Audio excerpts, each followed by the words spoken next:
You send a message, they read it, and then nothing. 5 minutes pass, then 20, then 2 hours. You check your phone again because perhaps the reply arrived during the 7 seconds since you last checked. It has not.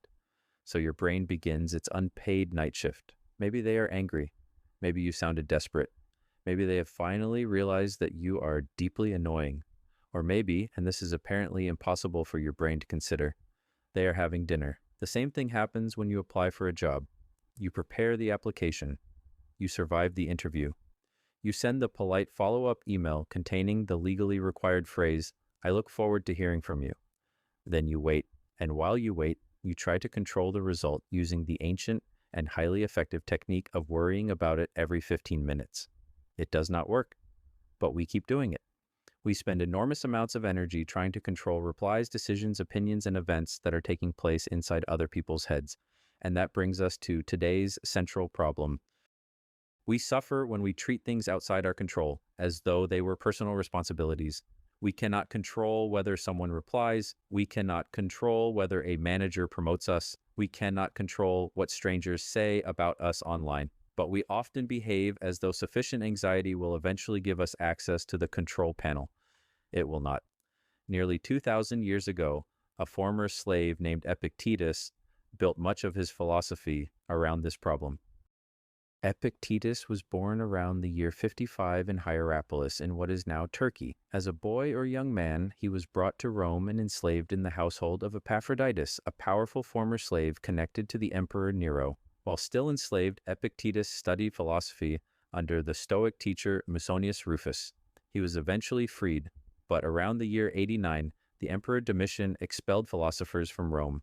Epictetus moved to Nicopolis in northwestern Greece, where he established a school. His students did not come to hear elegant speeches about the meaning of existence while gently stroking their beards. They came to learn how to live. Epictetus discussed fear, anger, illness, status, friendship, money, and the unpleasant fact that other human beings regularly refuse to behave as we would prefer.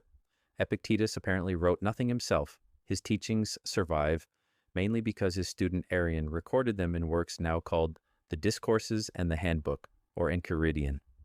And the Handbook begins with one of the most direct statements in Western philosophy.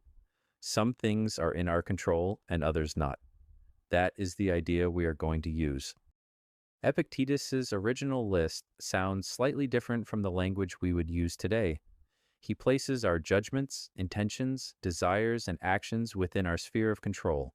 Outside it, he places things such as property, status, reputation, and positions of authority. A modern version might look like this. You control, or at least have meaningful influence over, what you choose to do, what you choose to say, how carefully you prepare, whether you behave honestly, whether you apologize, whether you try again, and how you respond to what happens next. You do not control whether another person likes you, whether the company accepts your application, whether your carefully written post receives praise, criticism, or complete indifference, whether the economy enters a recession, whether your boss wakes up in a good mood, or whether an online stranger named Truth Warrior 8472 understands your argument.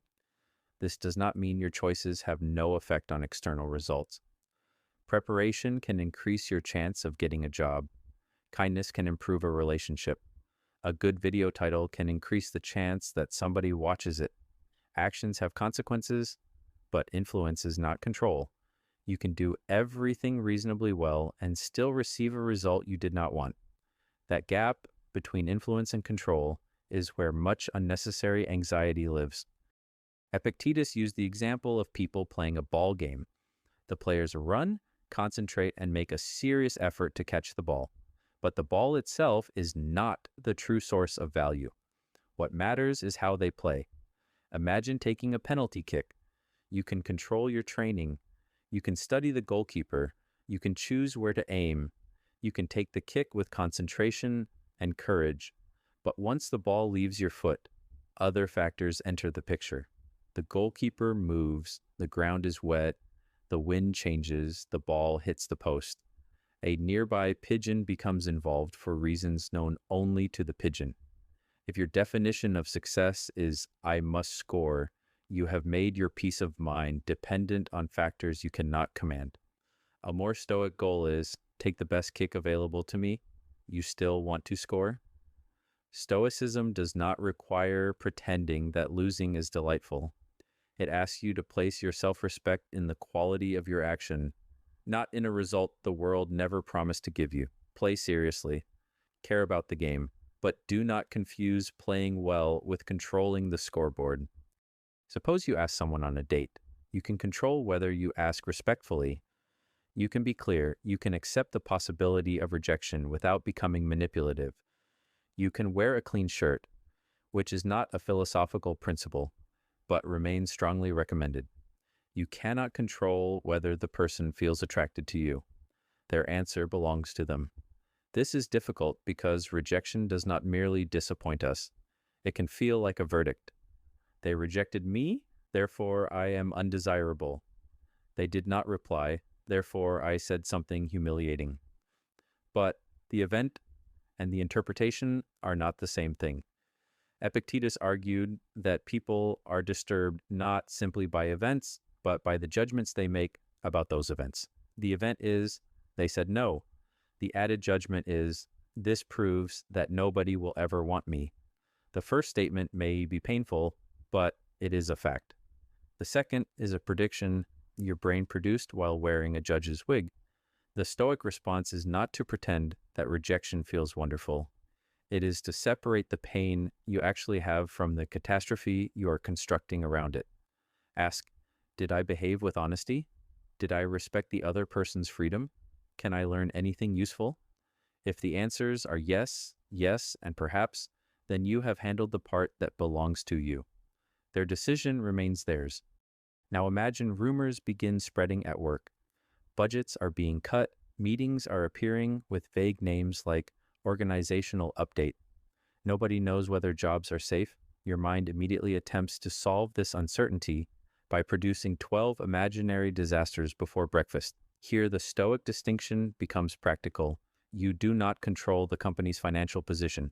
You do not control decisions made by senior management. You do not control whether your department is reduced. But you may control whether you update your resume. You can review your finances. You can document your work. You can improve a useful skill. You can contact people in your professional network without opening with, "Hello, we have not spoken in 9 years, but I suddenly value our friendship." You can continue doing your job properly while preparing for several possibilities. Worry says, "I must know what will happen."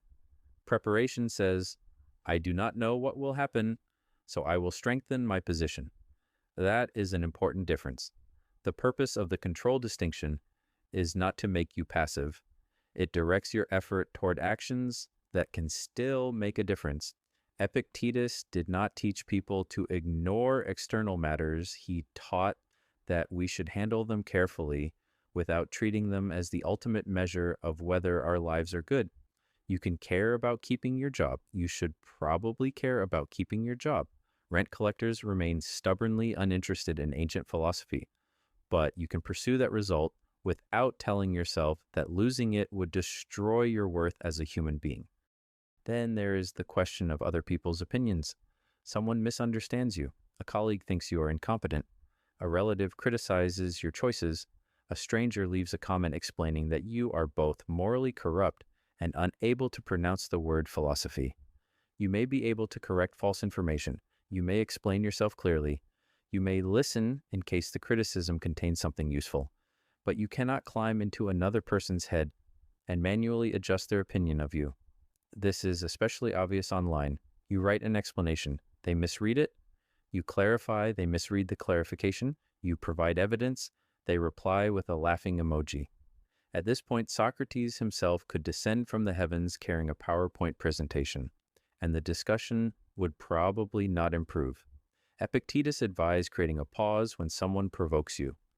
Do not immediately allow the first impression to carry you away. That pause gives you a chance to ask, is a response useful? Am I correcting something important? Am I trying to help somebody understand? Or am I now attempting to defeat a stranger because they used the wrong tone, You control whether your response is accurate, calm, and necessary. You do not control whether the other person admits you are right. Sometimes the most disciplined response is a clear reply. Sometimes it is a boundary. Sometimes it is reporting abuse. And sometimes it is closing the app and making a sandwich. The sandwich will not solve the argument, but neither will your 14th comment. There are two important limitations to this idea. First, control is not always perfectly binary. Some things are directly chosen. Some things can be influenced. Other things are almost completely outside our power. Your actions may influence your health, reputation, career, and relationships, even though they cannot guarantee them. So the exercise is not an excuse to say, my health is not completely under my control, so I shall live entirely on crisps. That would be less stoicism and more an unusual commitment to crisps. The real question is, what part of the situation can I responsibly act upon? Second, stoicism does not mean that you can instantly switch off every emotion. Your first reaction may arrive before you have time to reason. You may feel fear when the meeting invitation appears. You may feel hurt when someone rejects you. You may feel angry when you are insulted. Epictetus's position was not that a wise person becomes an emotionless statue. The work begins after the first impression. Do you automatically accept the story your emotion is telling you? Do you feed it for 3 days? Do you allow it to choose your behavior? Or do you create enough space to examine it? Stoic control is less like pressing an emotional off button and more like training a muscle. At first, the pause may last half a second.